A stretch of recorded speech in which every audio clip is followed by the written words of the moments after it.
When you know and respect your inner nature, you know where you belong. You also know where you don't belong. That is a quote by Benjamin Huff.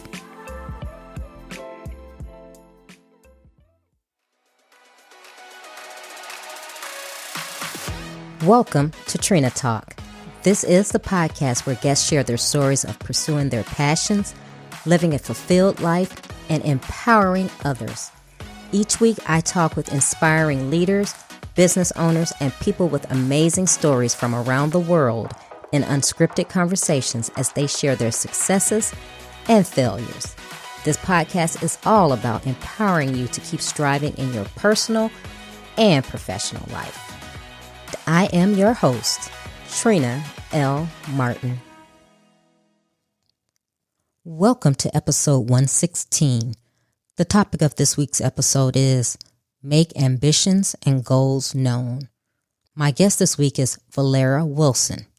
Velera is a speaker, author, coach who has spent almost 20 years leading marketing strategy and driving revenue for Fortune 100 and 500 brands. Now she helps ambitious women lead with confidence in their career, relationships, and everyday life. She is the founder of Positive Identity. From her latest book, You're Absolutely Worth It, to being a contributing writer for Thrive Global on women's issues, to publishing guides including 6 Steps to Negotiate the Salary You Deserve Without Letting Fear Override, Velera shows women how to own their worth. Hi, Velera. Welcome to Trina Talk. Thank you so much, Trina. I'm excited to be here.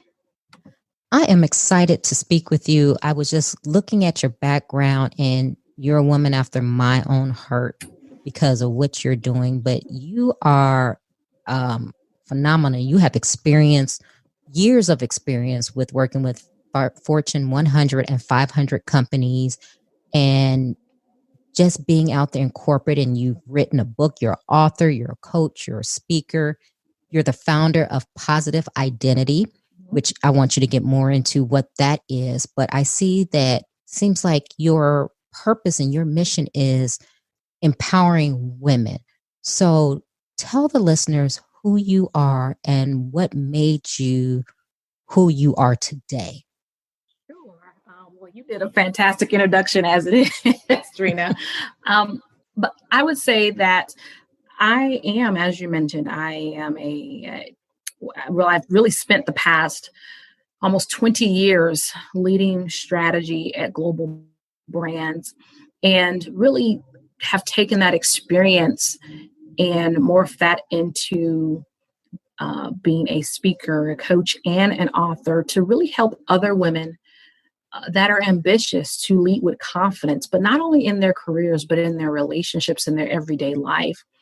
And that's very important to me because of my own path to where I've gotten to. And I understand oftentimes the challenges that ambitious women have, that women of purpose have, in getting to where they are. And so I'm just committed to helping us all own our voice, own our yeses, and command our worth.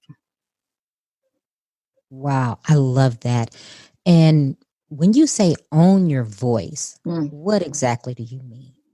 Wow. Well, sometimes I've found in experiences, and as I've talked to a lot of different women of different races, of different socioeconomic status, of different backgrounds, I have found this common thread. And at first I thought it was me because of where I'd come from and the things that I've experienced. But then I started to, again, hear female founders, corporate execs, women graduating from college saying similar things. And I call it that swirling question, that swirling self-doubt. And it's been that question of, am I enough? And I started to hear that being a consistent theme. And it resonated with me because I felt that way and wondered, was I enough in various settings?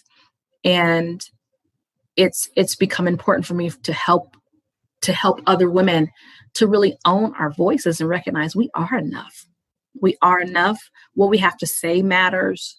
We don't always have to shrink and hide and tiptoe around to figure out if what we say is okay, if we'll be accepted. Our voices matter. I love that because you, as well as I know, being in the corporate space, men can come out and they can say how they feel without biting their tongue, and people are like, oh yeah, he's forceful, he's powerful, he's this, he's that. But as soon as a woman does that, she's everything except the child of God.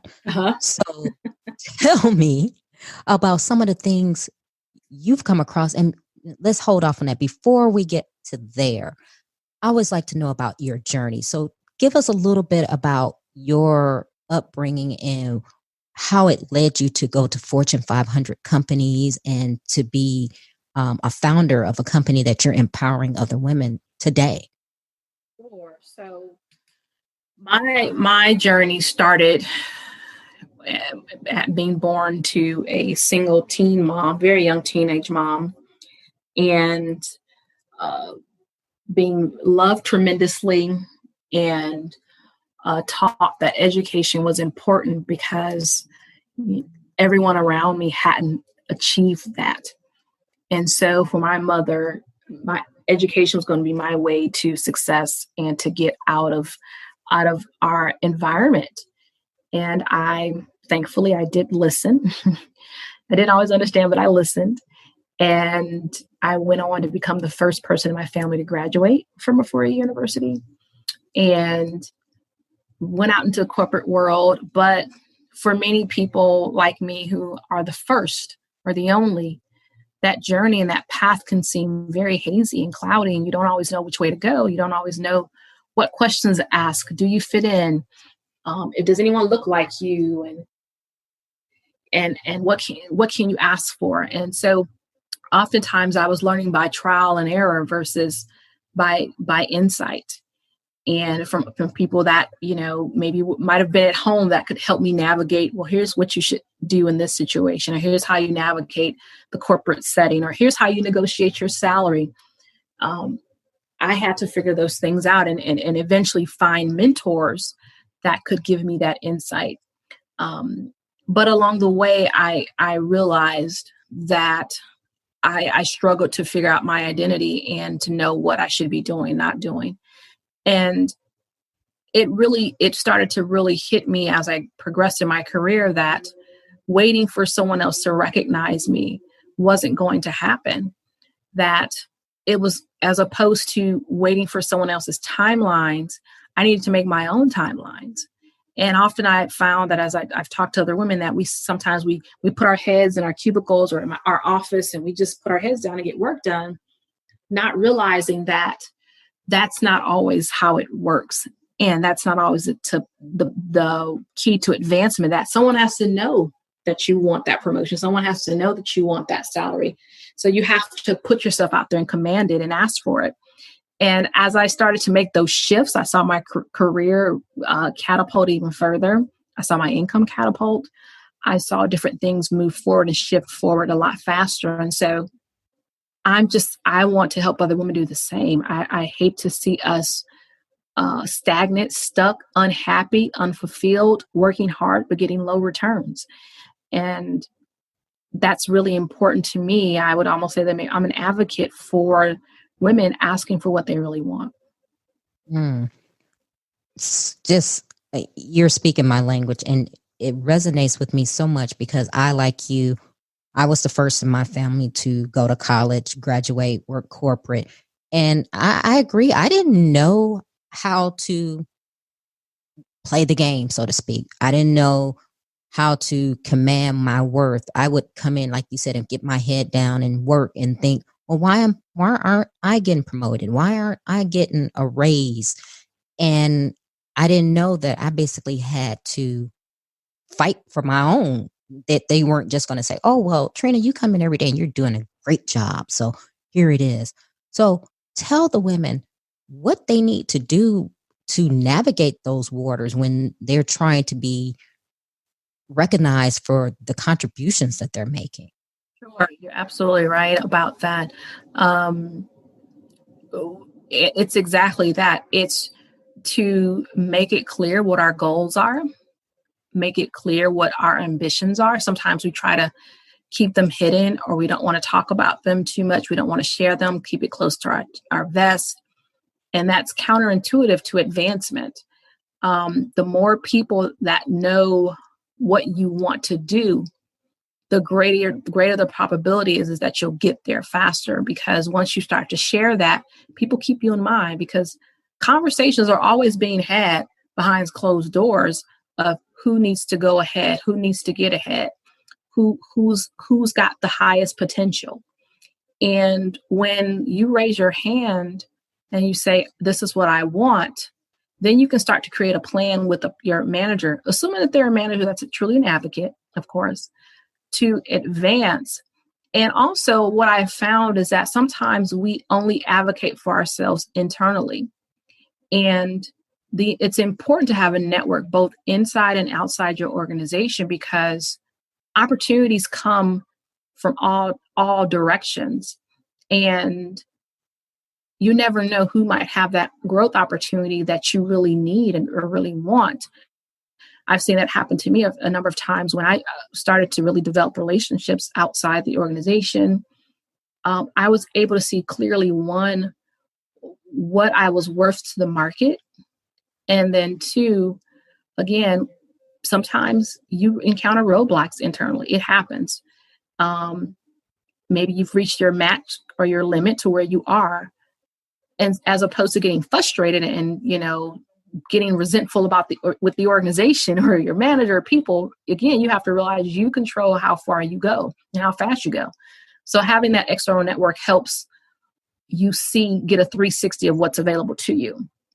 And if you're not being recognized internally, you're not celebrated internally, start looking externally and see what's out there. So what is it, and you said it so profoundly, that we advocate for ourselves internally.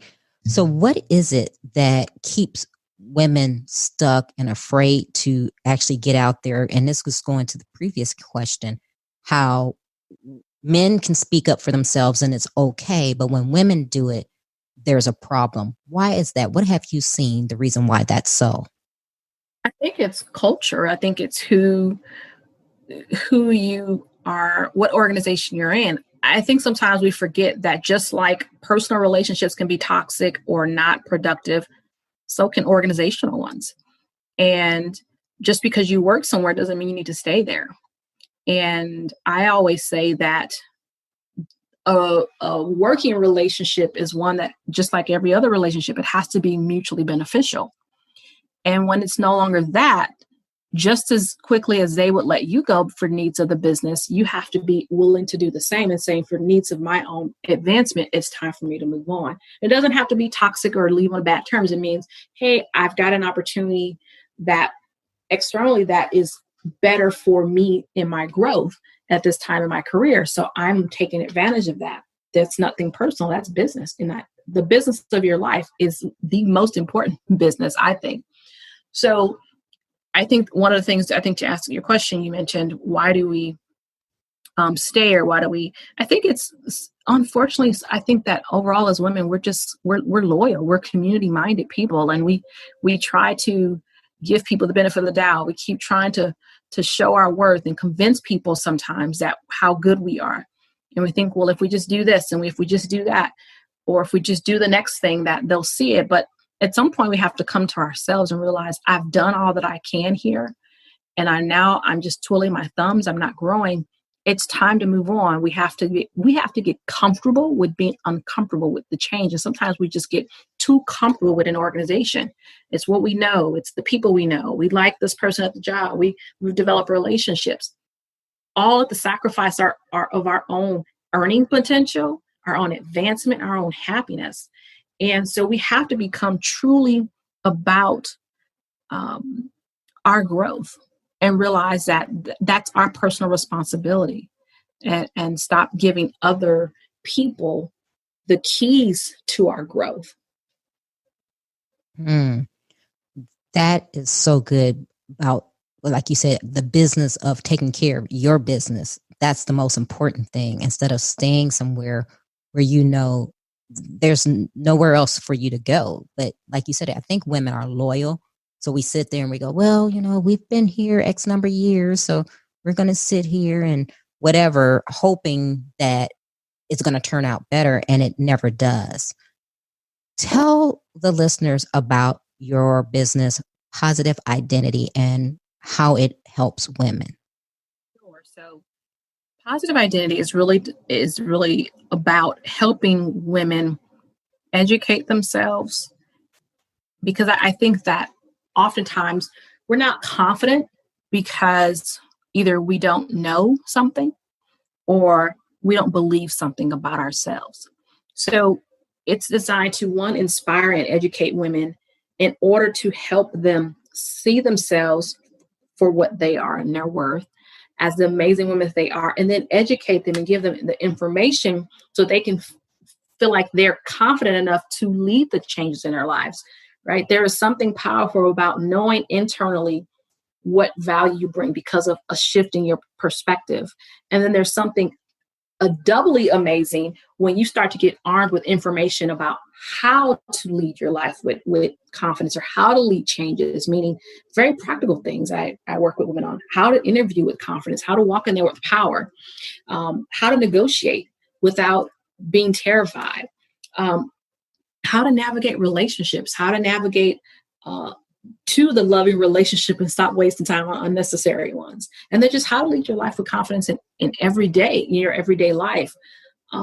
That's really what the business is about for me. So anything I speak on is very inspirational, but also very practical.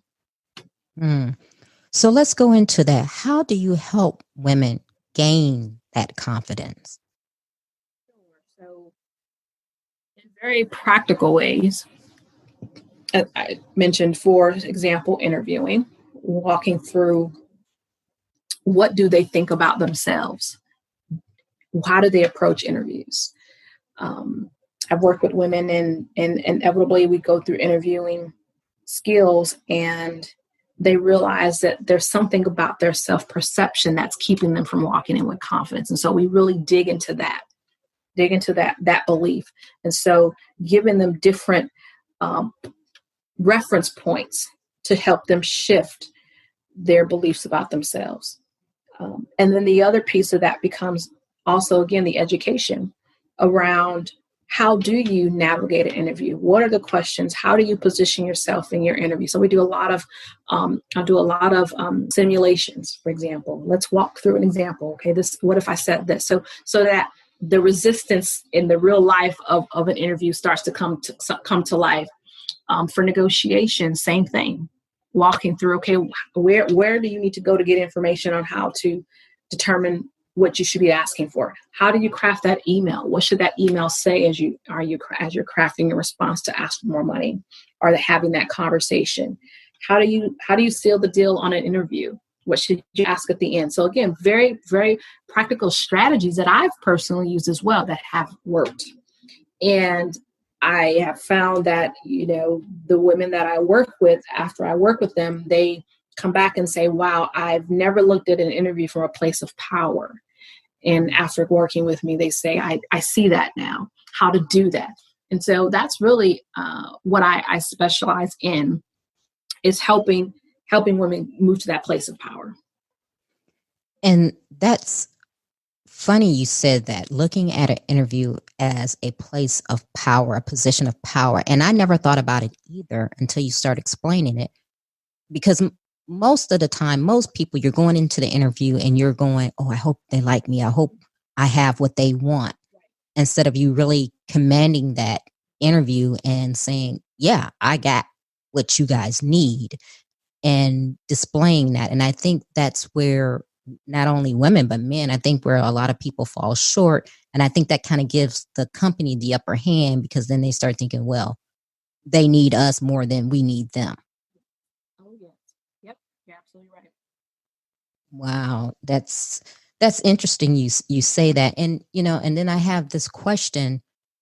When you work with people and you tell them, okay, these are the things you should do, and you guys work with, doing the simulations and practical steps. And let's say they got your lessons, they go and they do it, but it still doesn't come out. Because I remember having this job in corporate America and going in and saying, okay, I would like a raise, and here's the reason why. And the manager I had at the time, which, that's a whole different story, but he was like, well, why do you think you need a raise? I'm like, well, because, I'm maintaining a system for, a major corporation, and I'm the only one doing it. And it was, back and forth, oh, well, this, that, and the other. When I finally left, it was funny because I had a coworker who was a male.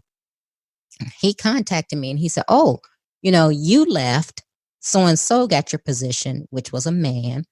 And so-and-so, was like, I need some help. I can't do this alone. And this person said, they stood up and said, Trina had been saying that for years and nobody listened to her. So what does a person do in that situation where they go in and they're firing off? They got a full magazine, but then they're still kind of dismissed. How do you help a woman deal with something like that? Yeah, and I talk about that in the book, and it's important to anchor reality, to sell pipe dreams. I don't like to sell inspiration without reality. And the reality is that oftentimes women are overlooked. Oftentimes we will go on to negotiate and they'll try to discount it and, all those things. And the first thing I think about is, because that's happened to me a number of times, is to recognize that a no does not change our worth. A lot of times when we go in and we get the no, we're deflated, we're angry, we feel as if, well, maybe I really don't deserve that. And I think it's so important to realize that just because one person said no, that it does not mean that another person will not say yes. And so as opposed to taking that no and internalizing it and making it about us and thinking that, okay, there's something wrong with me, it's almost as if you have to get almost adamant about saying, I'm going to go find my yes, because someone has a yes for me. And I think it's in that opportunity that we have a chance to get resilient and to say, okay, you've said no. That means I need to go knock on some other doors. And what does that look like? And I think that goes back to, for me, when I say keep your external network open, that's what that looks like. It says, okay, this person said no, thank you, whomever. Tell me why. Explain to me why the answer is no. I like to understand so that I can make adjustments. And sometimes when we hear that answer no, there's two plans that can come from that. It's either going to be a growth plan or a transition plan. And what do I mean? I mean that when you hear no, and then you ask why, and you ask, well, okay, why is that? And you hear the reasons. Sometimes you hear the reasons and they're really not reasons, they're excuses. And when you hear that that's the case, now it's an opportunity for you to decide, okay, do I need to make a transition plan? Do I need to make a plan to either find another opportunity internally or externally, because I'm not getting the support here, and this person really has no interest in supporting me? That's fine. Or have they given me valid reasons why they're saying no? Because sometimes the no is legitimate. Well, we do not have the budget right now, or we do not have an opportunity for you just now. That becomes an opportunity to say, well, when do you think that opportunity will happen?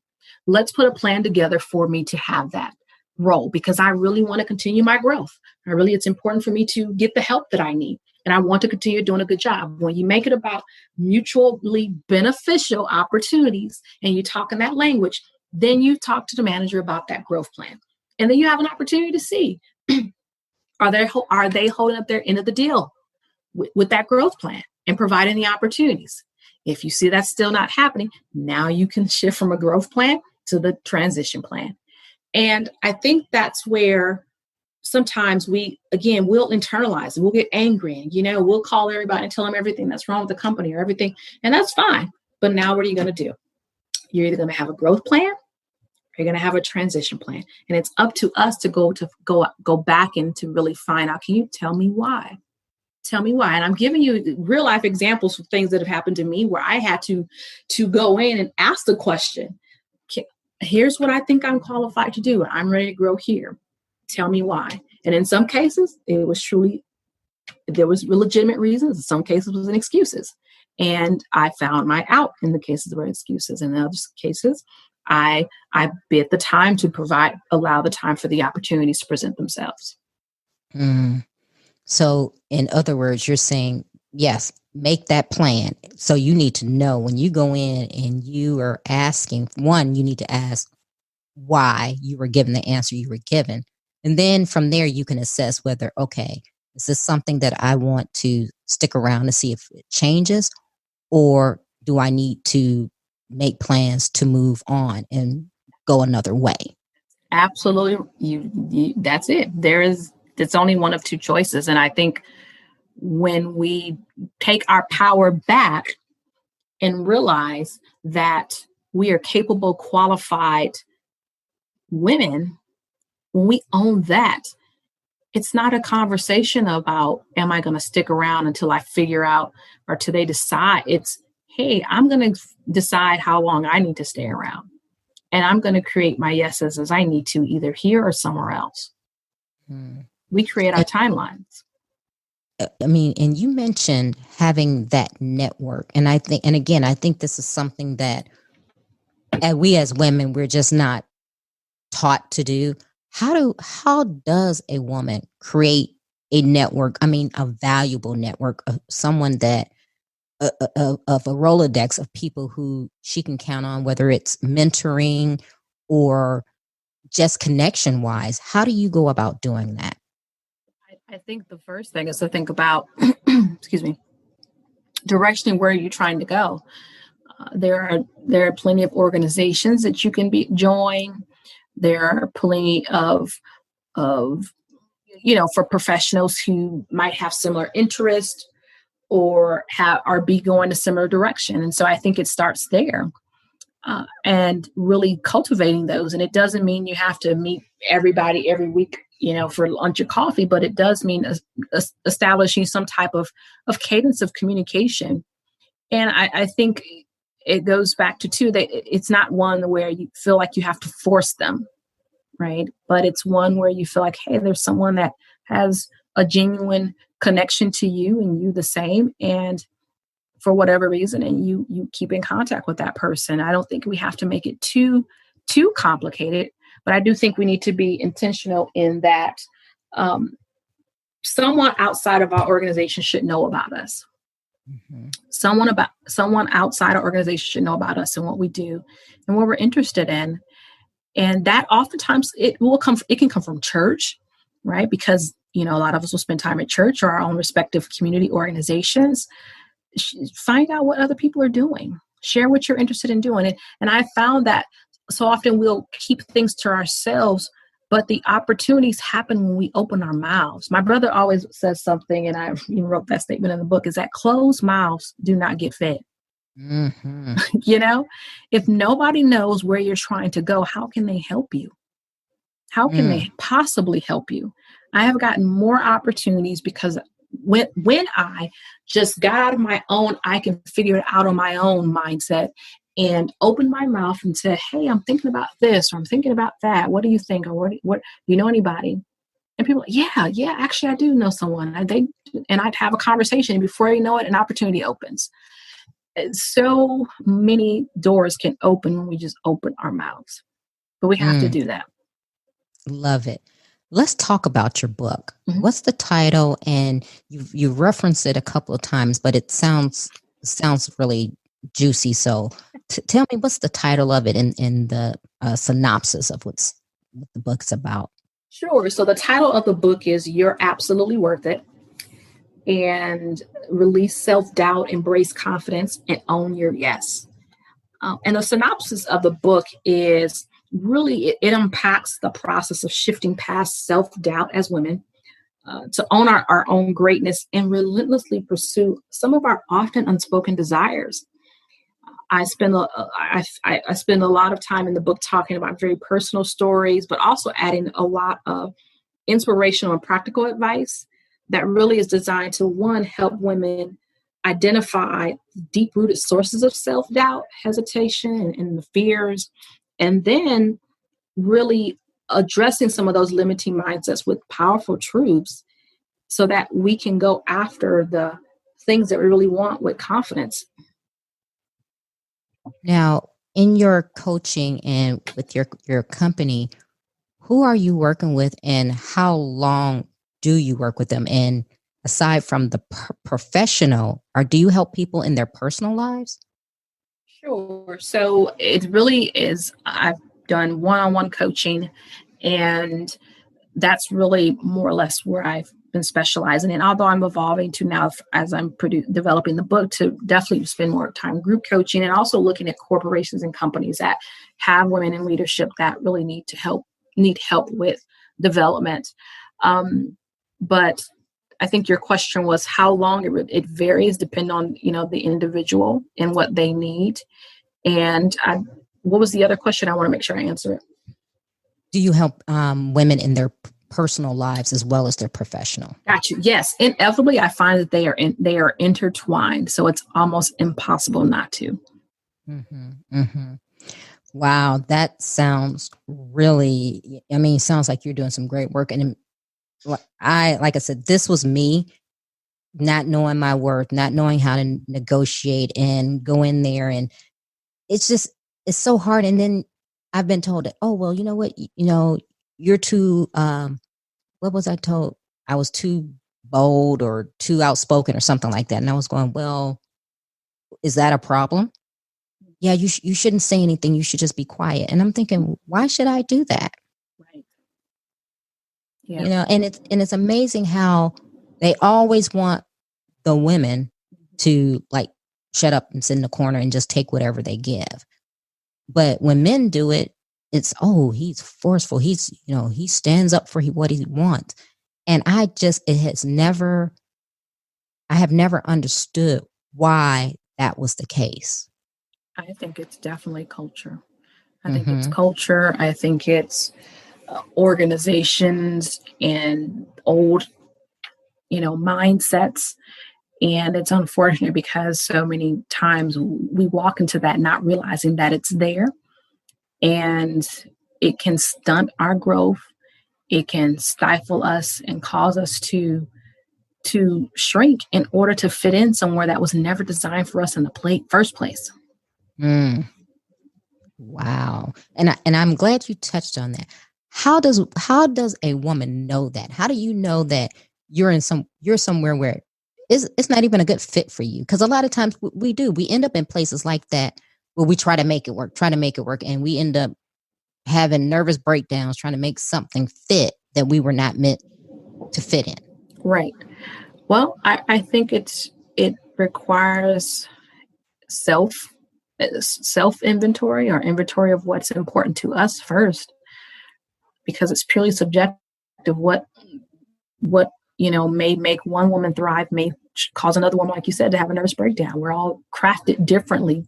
But I think that the biggest thing is, are you thriving? Do you find yourself motivated to go to work every day? Just basic things.